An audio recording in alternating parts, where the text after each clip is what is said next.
యేసు ఆత్మ, యేసు చనిపోయి ఆత్మస్వరూపిగా వచ్చి మీలో నివసిస్తానన్నాడు.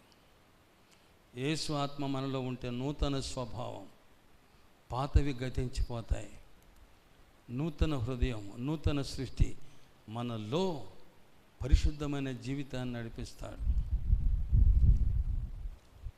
షేమ్ టు షేమ్, నకిలీ ఒరిజినల్ పరిశుద్ధాత్మ, సత్య స్వరూపమైన ఆత్మ, డూప్లికేటు భ్రమపరిచే ఆత్మ. చూడండి ఒకసారి యోహాను పత్రికలో, మొదటి పత్రిక 4వ అధ్యాయము 6వ వచనం.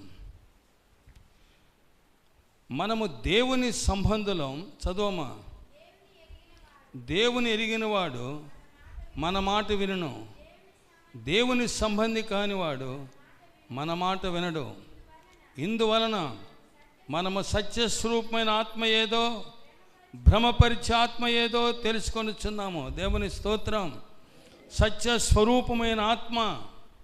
ఎవరు సత్యస్వరూపి? నేనే సత్యమన్నాడు యేసయ్య. ఎవడు సత్యం? నేనే సత్యమన్నాడు.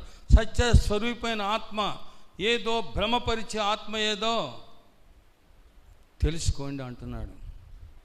ఆ వివరణ లేకపోతే మేము ఆత్మను పొందాం మోసపోతూ ఉంటారన్నమాట. ఆత్మను పొందాం. సత్య స్వరూపమైన ఆత్మ నీ లోనికి వస్తే నీ బుద్ధి మారుతుంది, నీ స్వభావం మారుతుంది. కోపపడవు, తిట్టవు, శపించవు, క్రీస్తు యేసులాగా ఉంటావు.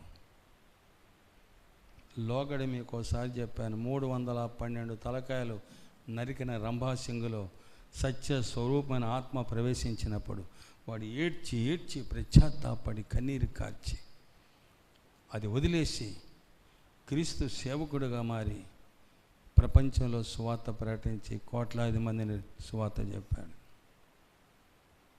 చర్చిలో ఉన్నంతసేపు చప్పట్లు కొట్టడం, జడలు ఊడిపోయినాయా, పైట్లు ఊడిపోయినాయా, ఎవడన్నా కొత్తోడు చర్చికి వచ్చి ఇదేంట్రో, ఇదేం భక్తిరో, యాడే జడలు ఊడిపోతున్నాయి, పైట ఎడిపోతుందో, ఎవరిని తగులుతుందో.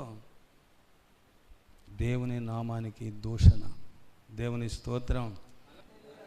కాబట్టి క్రీస్తు తన తండ్రి చిత్తాన్ని నెరవేర్చినట్టు మనం కూడా దేవుని చిత్తాన్ని నెరవేర్చాలి. క్రీస్తు స్వరూపం ప్రేమ, క్షమించటం, అసూయ లేదు, కోపడకూడదు, శపించకూడదు. అలా మనం ఎప్పుడైతే ఆయన రూపంలోనికి మారుతామో అప్పుడు పరలోక రాజ్యంలో మనకు స్థానం ఉంటుంది. దేవుని స్తోత్రం. దేవుడి వాక్యమును దీవించి ఆశీర్వదించి అట్టి కృప మనందరికీ అనుగ్రహించును గాక.